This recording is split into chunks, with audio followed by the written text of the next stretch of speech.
Oh yeah, you betcha. Fargo wasn't supposed to be a masterpiece. It was a weird little film about a kidnapping gone wrong in the snow. No stars, bizarre accents, a pregnant cop, but behind that Minnesota nice and that wood chipper, nothing was what it seemed. The true story claim was a complete lie. Frances McDormand was actually pregnant during filming, and one scene created a real-life tragedy years later. These are 20 weird facts about Fargo. And trust me, the bonus fact at the end will leave you stunned. You betcha we're diving in. Fact 20. The true story opening is a complete lie, and the Coen brothers admitted it was just to mess with audiences. Here's something that'll make you question everything. The famous opening title card claiming Fargo is based on a true story is completely fabricated. And Joel and Ethan Coen admitted they lied deliberately to manipulate audience emotions. The film opens with text stating, "This is a true story." The events depicted took place in Minnesota in 1987. Audiences believed this for years. Journalists spent months researching Minnesota kidnappings from 1987, finding nothing matching the film's plot. The Coen brothers initially maintained the deception in interviews, claiming they'd changed names and details.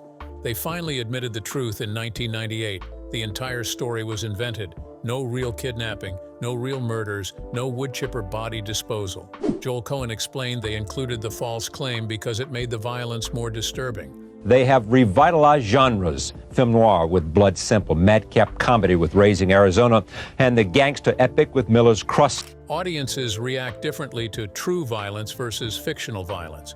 The lie was a psychological experiment in viewer manipulation. Ethan Coen said they enjoyed the moral ambiguity of lying about lying. The fabrication sparked debates about documentary ethics and audience trust. Some viewers felt betrayed. Others appreciated the artistic deception. The false claim influenced how critics analyzed the film, with many praising its accurate portrayal of real events. The Coen brothers' admission forced re-evaluation of the film's meaning. Their willingness to deceive audiences became part of Fargo's legacy, demonstrating how context shapes perception. Fact 19. Frances McDormand was actually 7 months pregnant during filming, and they wrote it into the script. Now here's some creative adaptation. Frances McDormand discovered she was pregnant just weeks before Fargo began principal photography, and the Coen brothers completely rewrote Marge Gunderson's character to accommodate her condition. The original script featured Marge as a standard detective with no mention of pregnancy. McDormand told Joel Coen, her husband, about the pregnancy in October 1995. "We got a shooting. These folks drive by. There's a high-speed pursuit.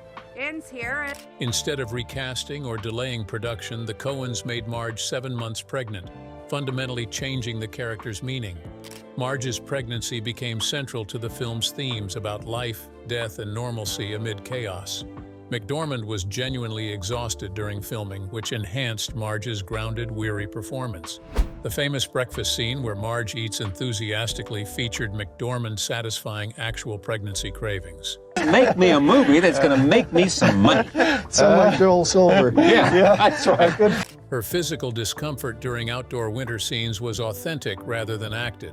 The pregnancy added vulnerability and strength simultaneously, making Marge more complex. Critics praised the pregnant detective as a groundbreaking representation, not knowing it was accidental. McDormand's Oscar-winning performance was shaped entirely by her real pregnancy. The character's pregnancy became so iconic that the later Fargo television series featured another pregnant female detective. What began as a production challenge became the film's emotional core. McDormand has said Marge wouldn't have been as memorable without the pregnancy, crediting biological timing for her career-defining role. Fact 18. Steve Buscemi refused to film the wood chipper scene, and a stunt double's legs were used instead. Get ready for this behind-the-scenes nightmare. Steve Buscemi absolutely refused to film the famous wood chipper scene, finding it too disturbing and graphic, forcing production to use a stunt double's legs for the iconic shot. The scene required Carl Showalter's body being fed into a wood chipper by Geir Grimsrud. The Coen brothers wanted Buscemi present for authenticity. Buscemi read the scene description and immediately said no. He'd recently become a father and found the violent imagery traumatizing. He told the Coens he couldn't psychologically handle watching a dummy version of himself destroyed. The brothers tried negotiating, offering to shoot Buscemi's reaction shots separately. Buscemi still refused, arguing even pretending to witness it felt wrong. Production scrambled to find solutions. They hired a stunt performer whose legs roughly matched Buscemi's build. The shots showing legs entering the chipper feature the stunt double, not Buscemi. Close-ups of Peter Stormare feeding the body were filmed separately from the legs footage. The editing creates the illusion they're in the same scene. Buscemi remained off-set during wood chipper filming, waiting in his trailer. He later admitted feeling guilty about refusing, but couldn't overcome his revulsion. The scene became Fargo's most iconic image despite its star's absence. The Coen brothers respected Buscemi's boundaries, demonstrating rare directorial sensitivity. The stunt double received no screen credit, making their contribution invisible to audiences. Fact 17. The entire cast had to attend Minnesota accent school for 6 weeks because they kept getting it wrong. Here's something hilarious. Every actor in Fargo attended mandatory accent coaching for 6 weeks because their initial attempts at Minnesota dialect were so terrible, the Coen brothers considered abandoning the regional speech entirely. Dialect coach Liz Himmelstein was hired in September 1995 after disastrous early table reads. The actors sounded like cartoon Scandinavians rather than authentic Minnesotans. Yeah, jeez. Yeah. Oh, jeez. Yeah. Oh, yeah. Yeah. Yeah. Hi. Jeez. Hi. Yeah. It's okay. Frances McDormand, despite being married to Joel Coen, couldn't master the accent initially. Her early attempts sounded vaguely Canadian. William H. Macy's Minnesota accent came out sounding generically Midwestern. Steve Buscemi's attempts were described as offensively bad by the coaching staff. Himmelstein worked with actors daily, drilling pronunciation of key phrases. The distinctive "oh yeah" and "you betcha" required specific mouth positioning. Isn't as culturally prominent. It's a little more niche. And a lot of what I hear from those actors is like... The musical quality of Minnesota speech, rising intonations at sentence ends, proved particularly difficult. Most actors couldn't hear the difference between correct and incorrect delivery. Himmelstein recorded native Minnesotans and made actors study the recordings obsessively. Some cast members practiced 8 hours daily. The accent became so ingrained that several actors struggled to drop it after filming Wrapped. Frances McDormand accidentally used Minnesota pronunciation during press interviews months later. The accent's authenticity elevated Fargo from regional curiosity to cultural phenomenon. Minnesotans praised the accurate representation despite initial skepticism about Hollywood actors attempting their distinctive speech patterns. Fact 16. The ransom money briefcase was never recovered in the film, and the Coen brothers confirmed it's still buried somewhere. Here's something that'll haunt you. The briefcase containing the ransom money that Carl Showalter buries in the snow is never recovered in Fargo, and the Coen brothers have confirmed it remains buried somewhere in fictional Minnesota. Carl marks the burial spot with an ice scraper along an endless fence line. He's killed before revealing the location.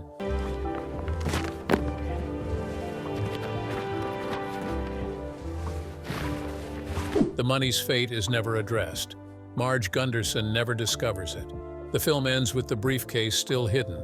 This deliberate, unresolved plot point drove audiences crazy. People wanted closure about the money. The Coen brothers refused to provide it, arguing that real life doesn't neatly resolve every detail. The missing money became Fargo's most discussed element. Fans created elaborate theories about the money's location and eventual discovery. The Coen brothers joked about making a sequel where someone accidentally finds it decades later. In 2001, a Japanese woman died searching for the buried Fargo money in North Dakota, genuinely believing the true story claim and thinking she could find real buried treasure. Her death highlighted the film's unintended consequences. The Coens expressed horror at this tragedy, never imagining their fictional detail would inspire fatal, real-world treasure hunting. The briefcase's ambiguous fate represents Fargo's refusal to satisfy conventional narrative expectations. The missing money symbolizes how crime's consequences extend beyond immediate resolution. Its permanent disappearance reinforces the film's theme about senseless violence and meaningless greed. The unrecovered briefcase remains one of cinema's most famous unresolved MacGuffins. Fact 15. William H. Macy auditioned 8 times and begged the Coen brothers to cast him. Buckle up for some casting desperation. William H. Macy auditioned for Jerry Lundegaard 8 separate times over 4 months and literally begged Joel and Ethan Coen on his knees to cast him in what became his career-defining role. Macy heard about Fargo through his agent in August 1995. He read the script and became obsessed with playing Jerry. The owner here, Mr. Lundegaard? Nah, executive sales manager.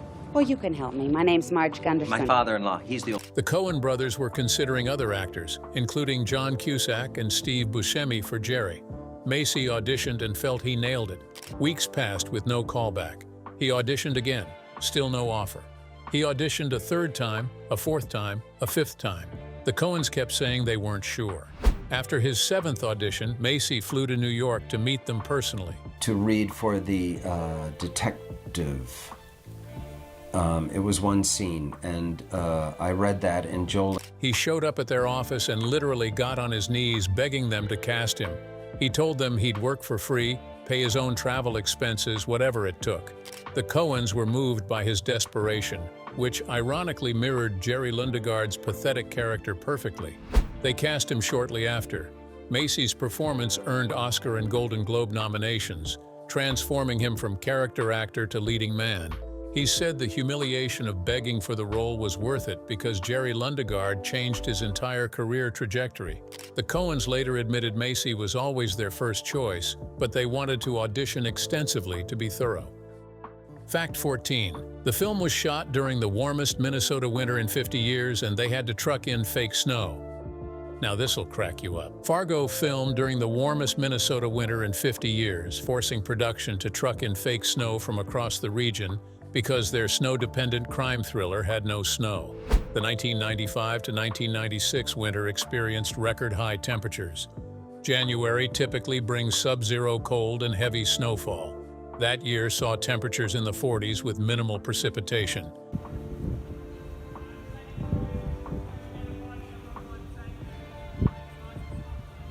Production designer Rick Heinrichs faced catastrophe. Fargo's visual identity depended on endless white landscapes. Reality offered brown grass and bare trees. The production hired snowmaking machines from ski resorts, but they couldn't produce enough volume. They eventually trucked in massive amounts of artificial snow from locations across Minnesota, North Dakota, and Canada. Some scenes used real snow transported 200 miles.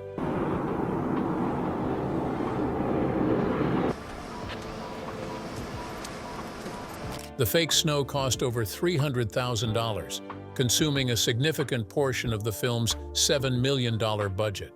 Crew members spent hours spreading and maintaining artificial snow that melted constantly in warm temperatures. Several scenes were filmed multiple times because snow melted between takes. The Coens considered relocating to Canada, but decided the authentic Minnesota locations were essential. The warmest winter in decades nearly destroyed their vision of frozen bleakness. Ironically, audiences praised Fargo's authentic Minnesota winter atmosphere, never knowing most snow was artificial. The production's snow struggles demonstrated how uncontrollable nature can sabotage even carefully planned filming. Minnesota's bizarre warm winter became the crew's running joke about Murphy's Law in filmmaking. Fact 13. Marge Gunderson's husband, Norm, was played by the Coen brothers' personal assistant who'd never acted before. Here's some nepotistic casting that accidentally worked perfectly.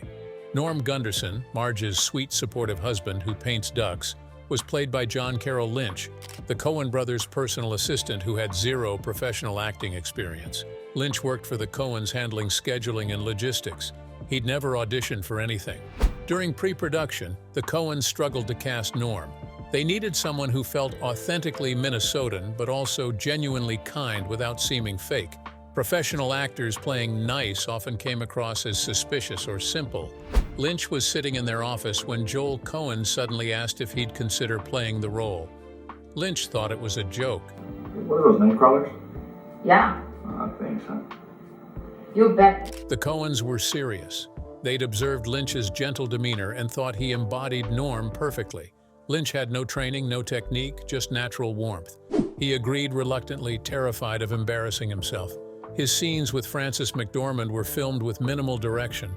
McDormand helped Lynch feel comfortable, treating their interactions as real conversations rather than performances. Lynch's authentic awkwardness made Norm feel real rather than written. His natural Minnesota accent required no coaching. Critics praised the Norm character as surprisingly well developed, despite limited screen time. Lynch's performance launched an unexpected acting career.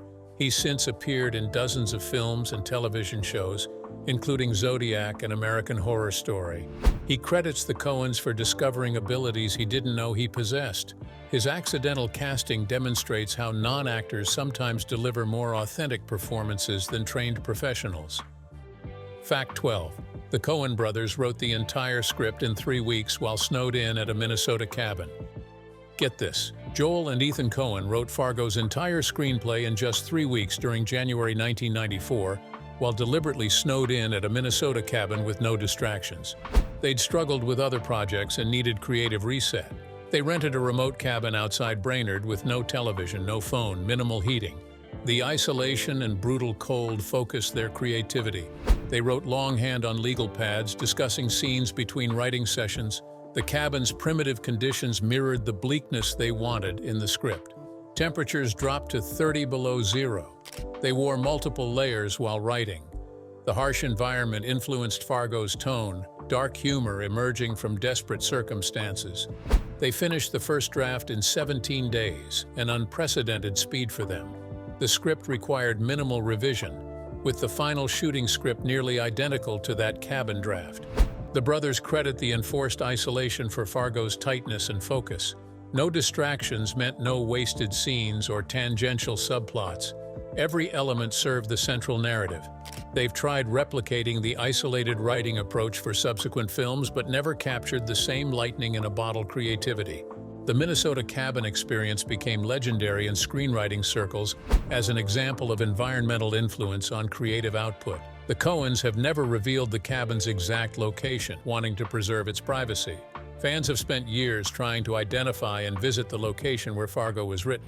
The 3-week creation of a masterpiece demonstrates how constraints and discomfort can fuel rather than hinder creativity. Fact 11. Frances McDormand almost quit after the Coen brothers kept criticizing her performance. Pretty wild so far, right?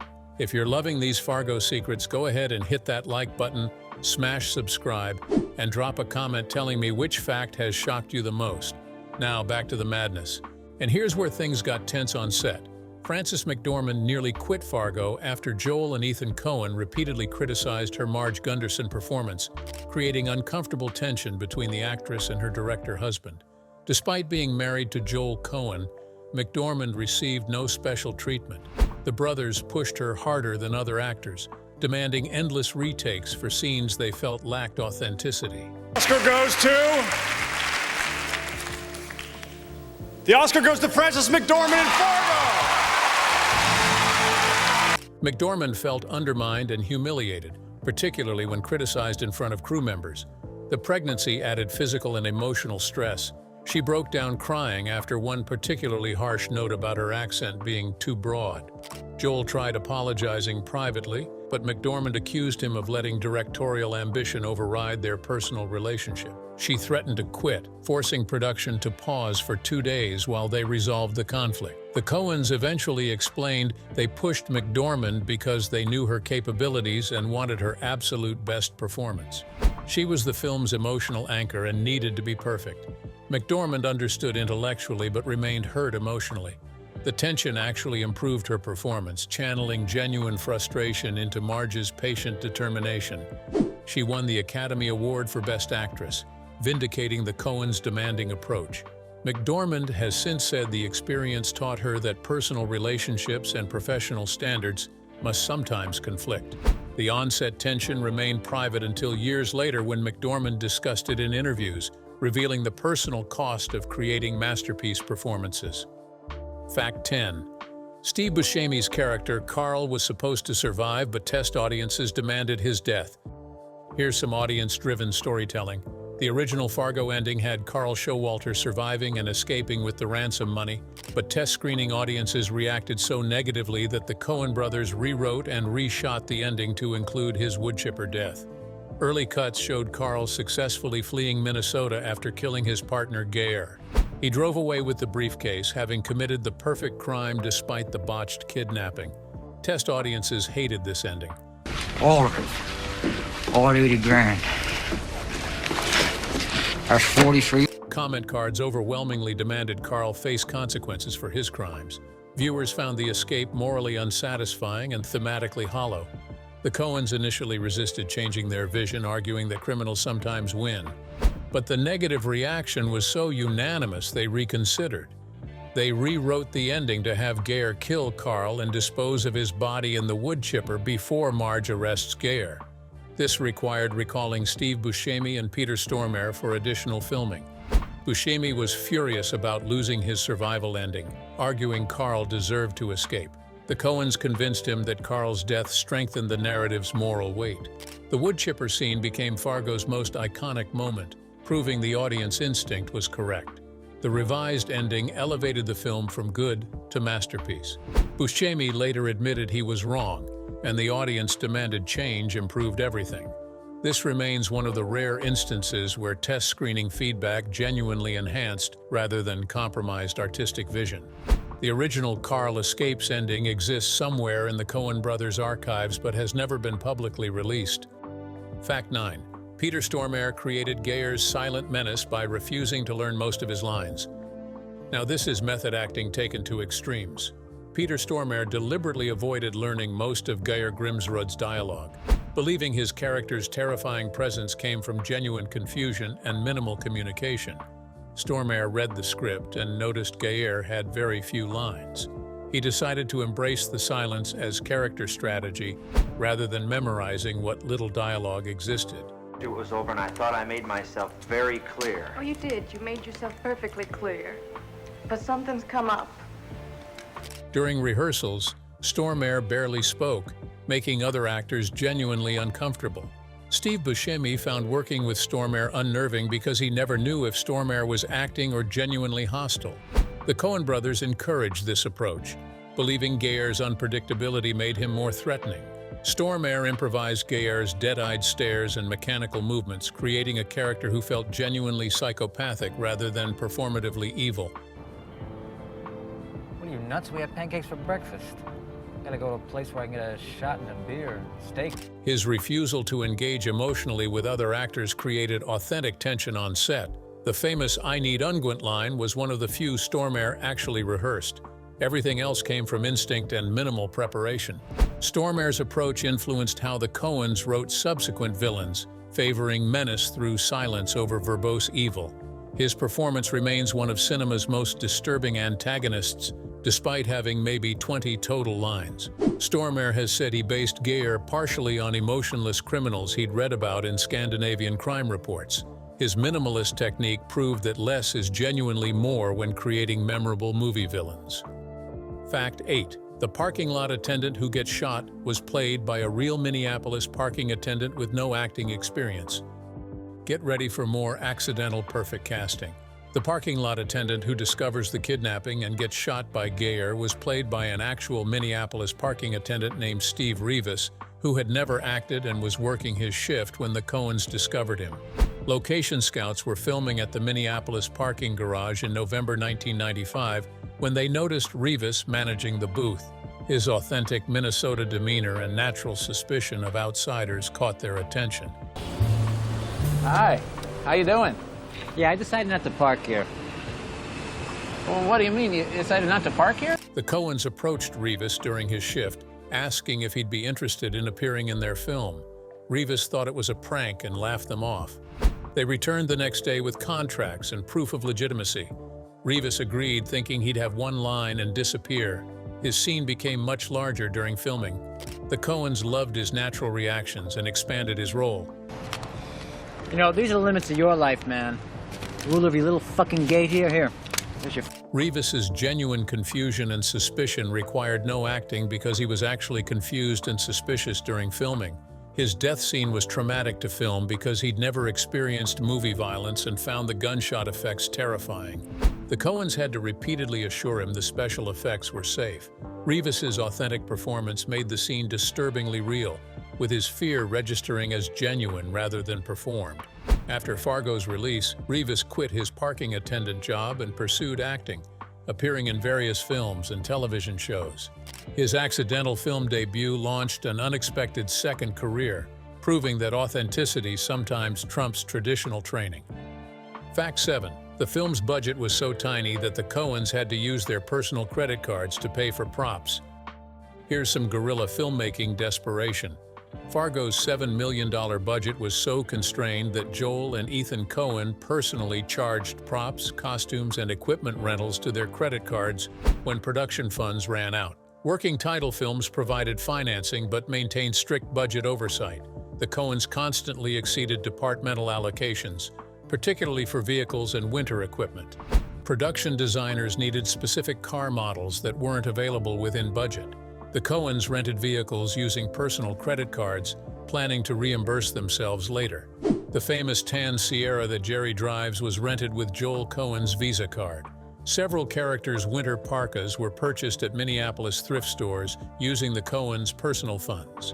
The production's financial struggles created constant stress. The Coens maxed out multiple credit cards, accruing thousands in debt while filming.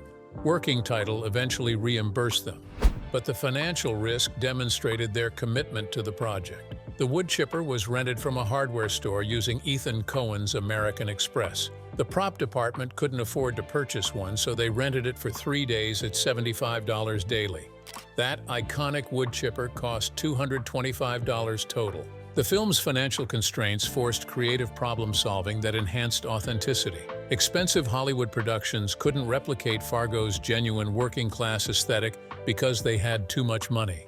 The Coens' willingness to personally finance their vision proved that passion sometimes requires financial sacrifice. Fact 6. Frances McDormand insisted on wearing minimal makeup to look like a real small-town cop. Now here's some image-bucking bravery. Frances McDormand fought with the studio and makeup department to appear in Fargo without Hollywood beautification, insisting Marge Gunderson look like an actual small-town police chief rather than a movie star. Working title executives wanted McDormand to wear full makeup, arguing audiences expected actresses to look glamorous. McDormand refused categorically. She argued that Marge wouldn't wear makeup while investigating murders in freezing weather. The character's authenticity depended on looking ordinary rather than beautiful. Studio executives pushed back, worried McDormand's appearance would hurt the film's commercial prospects. McDormand threatened to quit unless they let her control her appearance. The Coens supported her decision, overriding studio concerns. McDormand appears throughout Fargo with minimal makeup, her hair unstyled, wearing unflattering winter gear. Her bold choice revolutionized how female characters were presented in American cinema. Critics praised her refreshing normalcy, contrasting sharply with Hollywood's typical glamorous female leads. McDormand's decision influenced subsequent filmmakers to allow actresses to appear realistically rather than artificially beautified. Her Best Actress Oscar win validated that audiences appreciated authenticity over conventional beauty standards. The role established McDormand as an actress who prioritized character truth over vanity. Her refusal to conform to Hollywood beauty expectations became her signature, influencing her entire career trajectory. Marge Gunderson's unglamorous appearance was revolutionary in 1996 and remains influential today. McDormand's courage to appear ordinary on screen challenged industry assumptions about female marketability. Fact 5. The Coen brothers cast their childhood friends from Minnesota as extras throughout the film. Buckle up for some hometown loyalty. Joel and Ethan Coen filled Fargo with childhood friends from their Minnesota upbringing, casting dozens of people they'd known since elementary school as extras and bit players. The brothers grew up in St. Louis Park, a Minneapolis suburb. When filming in Minnesota, they contacted old friends asking if they wanted to appear. The bar scenes, restaurant sequences, and street crowds feature people the Coens attended school with decades earlier. Some hadn't acted since high school drama club. Others had never performed at all. The Coens believed authentic Minnesotans would naturally deliver better performances than Hollywood extras, faking the regional culture. Several extras were given improvised dialogue, with the Coens encouraging them to speak naturally rather than from scripts. The bar conversation scenes featured genuinely authentic Minnesota small talk, because the extras were actually having normal conversations while cameras rolled. This casting approach created unparalleled authenticity that professional background actors couldn't replicate. The extras understood Minnesota culture instinctively, making every frame feel genuinely Midwestern. Some childhood friends appear multiple times throughout the film in different scenes. The Coens paid them union minimum wage, providing unexpected income for working-class friends still living in Minnesota. Several extras parlayed their Fargo appearances into local commercial work. The hometown casting became a heartwarming story about filmmakers maintaining connections to their roots despite Hollywood success. The Coens' loyalty to childhood friends demonstrated that success doesn't require abandoning your origins. Fact 4. The script originally included a subplot about Marge having an affair that the Coens cut during filming. Here's some deleted darkness that would have changed everything. The original Fargo screenplay included a subplot revealing Marge was having an affair with her high school friend Mike Yanagita, fundamentally altering her character's moral standing. The subplot appeared in early drafts with multiple scenes showing Marge's conflicted feelings. The Mike Yanagita meeting exists in the finished film but was originally longer and more suggestive. Early versions showed Marge seriously considering betraying her husband Norm. The affair subplot made Marge morally compromised rather than purely virtuous. Test audiences hated the affair angle, finding it destroyed Marge's appeal as the film's moral center. Focus groups wanted Marge to be genuinely good, not another flawed character in a film full of terrible people. The Coens cut the affair material during editing, reducing Mike Yanagita to a pathetic tangent rather than genuine romantic temptation. They completely re-edited the Mike scene to emphasize his lies rather than any mutual attraction. Frances McDormand was relieved by the cuts, having felt uncomfortable with the affair material from the beginning. She believed Marge's goodness was essential to the story's emotional balance. The deleted subplot exists in script archives but was never fully filmed. The Coens later admitted the affair was a bad idea that would have ruined Marge's character. Removing it was among their best editorial decisions. The Mike Yanagita scene in the final film serves different purposes, showing Marge's loneliness but also her loyalty. The affair's deletion preserved Marge as Fargo's genuinely decent person in a world of corruption. Fact 3. William H. Macy improvised Jerry's pathetic whimpering and the Coens kept it because it was so disturbing. Now here's some uncomfortable brilliance.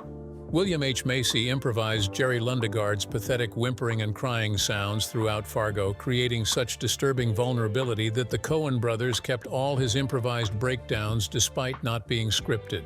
Macy studied weak, desperate men extensively, reading psychology texts about pathetic behavior.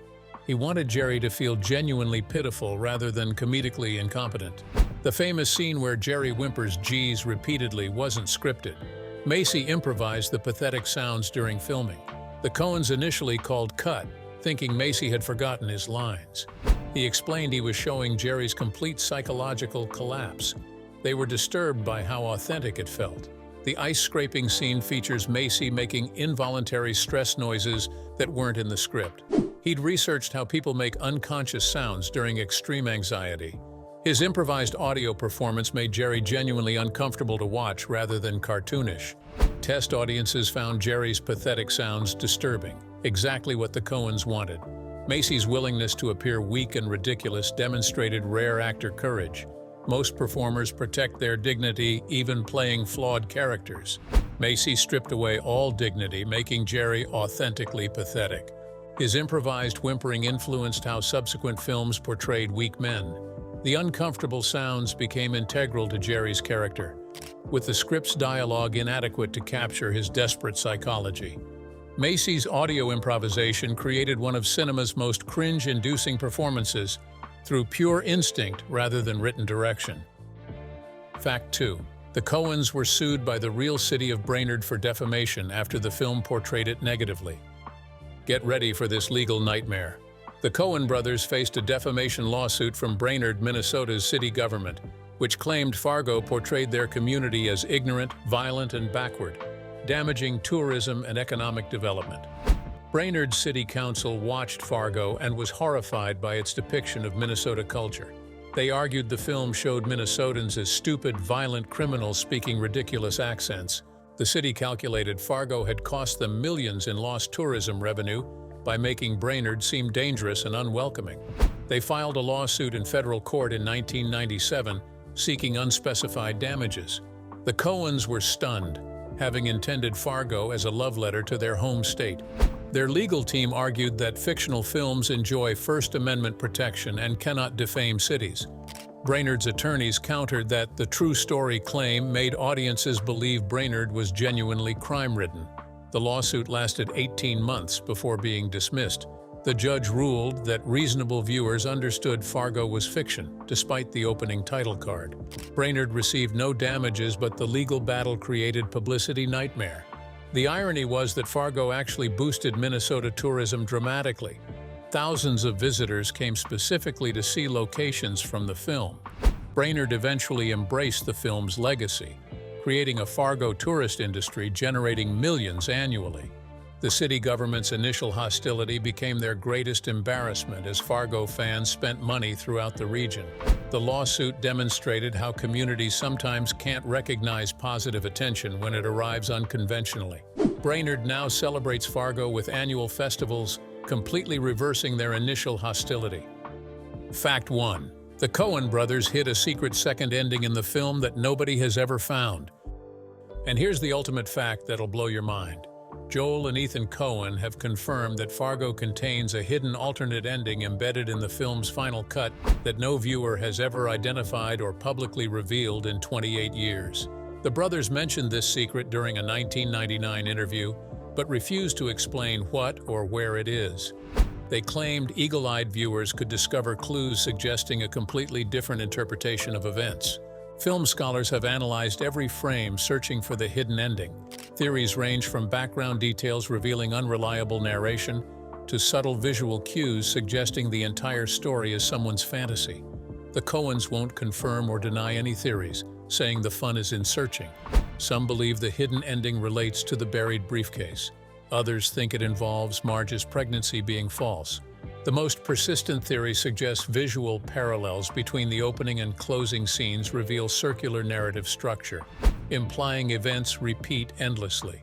The Coens have offered a $10,000 reward to anyone who definitively identifies the secret ending. Nobody has successfully claimed it.